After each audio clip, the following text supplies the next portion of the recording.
जय जय राम। हाँ, तो वामदेव जी महाराज की बात हम वहाँ कहते आज। स्वामी वामदेव जी महाराज से मिलने गए, एक ही आश्रम में रहते थे पूज्य स्वामी जी के यहाँ।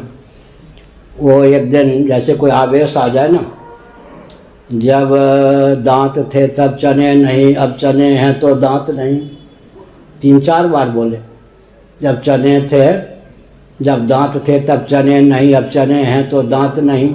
हमने कहा क्या हो गया आपको, इसका अर्थ क्या है? ये तो मुहावरा है, जब दांत थे तब चने नहीं, जब चने हैं तो दांत नहीं।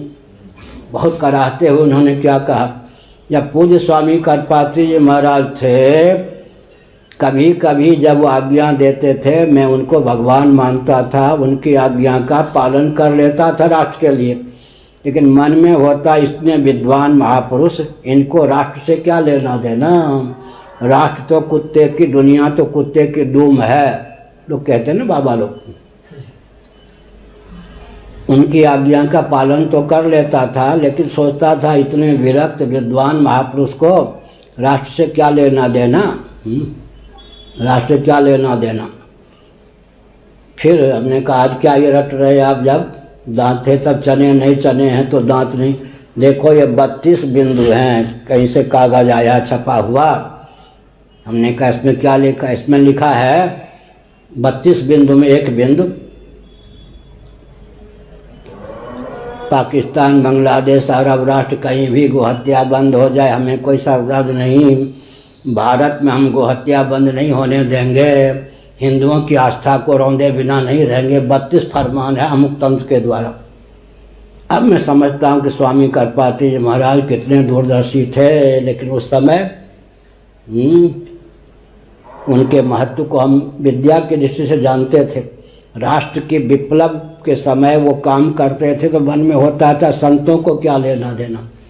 अब समझता हूँ कि भारत ही नहीं बचेगा तो संत कहाँ से आएंगे, शिक्षा प्रणाली ही लुप्त हो जाएगी, खान पानी सब विकृत हो जाएंगे। तो इसीलिए हमने संकेत किया कि राष्ट्र को राष्ट्र के रूप में उद्भाषित करने के लिए कम से कम, कल भी मैंने यही वक्तव्य को विराम दिया था, हर हिंदू परिवार से 1 रुपया 1 घंटा रोज निकले, मुझे मत दीजिएगा।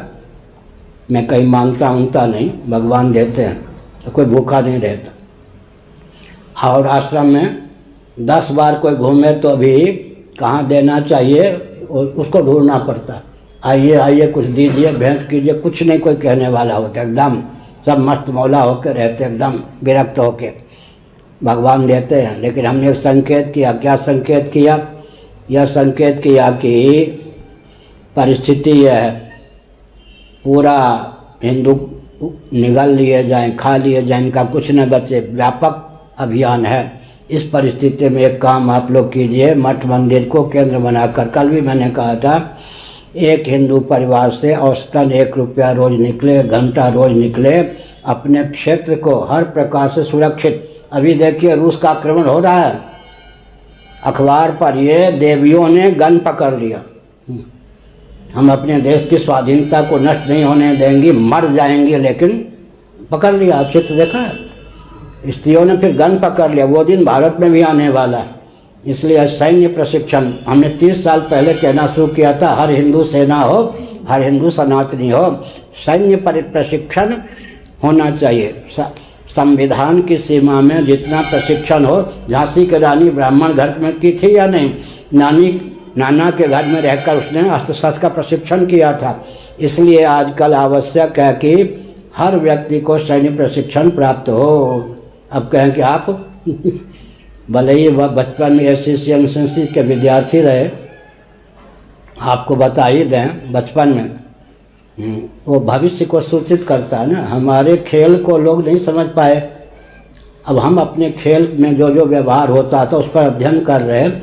वो जो बच्चे की जो चेष्टा होती है ना, चेष्टा बता देती है भविष्य में क्या होने वाला है। हम कम से कम अपने दरवाजे जिसको कहते हैं उसके पास एक ऐसा था छप्पर का, 1 मन ढेला रखते थे, इतना पक्की मिट्टी की 1 मन ढेला रखते थे और शाही का जो कांट होता उसके भाला रखते थे। फिर मित्रों को कहते थे कोई चोट लग जाए पुलिस आदि में कोई नहीं जाना, 1 घंटे युद्ध होता था, दोनों ओर से ढेले चलते थे, हाथी वो स्याही के कांट को लकड़ी में भोंक करके भाला, वो सब प्रवृत्ति थी। इसका मतलब भविष्य में। अच्छा, विश्वामित्र जी ने, मैं कुछ और रूप में बोल रहा हूँ, विश्वामित्र जी ने 40 दिनों तक स्वप्न में बचपन में धनुर्वेद का प्रशिक्षण दिया। अब मैं सोचता हूँ मुझे दंडी स्वामी होना था, फिर शंकराचार्य होना था, प्रशिक्षण किस दिन काम आएगा। प्रशिक्षण अभी भूला हुआ है, लेकिन है। विश्वामित्र ने 40 दिनों तक पूरे धनुर्वेद का प्रशिक्षण दिया। उन सब की उपयोगिता अब थोड़े दिन में आने वाली, मैंने संकेत किया। भगवान शिव ने, ये समुद्र के किनारे भूखा प्यासा लेटा था, दक्षिण भारत की यात्रा में भोजन 2 दिनों से नहीं मिला था। अब प्यासा भी, पानी तो कहीं मिल गया होगा, लेकिन बेहोश होकर लेटा हुआ था। वहीं फिर तीसरा नेत्र भगवान शिव ने दिया, रात भर तीसरा नेत्र था। ब्रह्मोत्त उन्होंने कहा मैं ले लेता हूँ, समय आने पर दूंगा, उसका भी उपयोग होना। हमने संकेत किया कि सैन्य प्रशिक्षण होना चाहिए। अभी जो आने वाला भविष्य है वो बहुत विचित्र है, इसलिए जो अभी ठान लिया ना रूस के विरोध में, देवियों ने भी अस्त्र शस्त्र, ये नहीं कि उसका प्रयोग आपस में ही करें। पहले मिलिट्री वाले साथी को मार देते फिर मर जाते हैं स्वयं, अभी आए अखबार में, ऐसा नहीं। लेकिन हमने संकेत किया कि सैन्य प्रशिक्षण अनिवार्य होना चाहिए।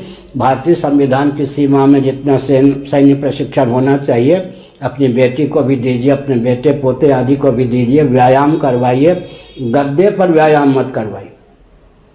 आजकल जो व्यायाम होता है, कुश्ती होती है, ग्रामीण ग्रामीण मल्लशाला पाठशाला, किन्होंने लिखा, मालवीय जी ने। गद्दे पर जो व्यायाम करेगा, मिट्टी से प्रेम नहीं है। कभी मिट्टी से बच्चों को खेलने नहीं देते, मिट्टी से प्रेम है क्या? जब आप मिट्टी पर से बच्चों को खेलने नहीं दोगे, पीलिया ना हो जाए। मिट्टी भी अब खेलने योग्य नहीं है। जहाँ गाँव में मिट्टी खेलने योग्य है, वहाँ भी मिट्टी से खेलने नहीं देते। वो मिट्टी से खेलने नहीं देते बच्चों को, बच्चे स्वस्थ नहीं रह सकते। और समझ लीजिए कि मिट्टी के भारत की धरती को कभी हो ही नहीं सकती। गद्दे पर जो व्यायाम सीखेगा वो कभी वो व्यायाम भारत के काम आएगा तो आपस में एक बस रुपया सुनने का काम आएगा। हमने संकेत किया कि सैन्य प्रशिक्षण होना चाहिए, अभी भविष्य में वो काम देगा। अभी रूस ने जो आक्रमण किया है, बर्बाद कर दिया है, उसमें देवियों ने भी अस्त्र शस्त्र धारण कर लिया है। वो दिन भारत के लिए भी नज़दीक है, पहले से सावधान रहने की आवश्यकता है। हर हर महादेव।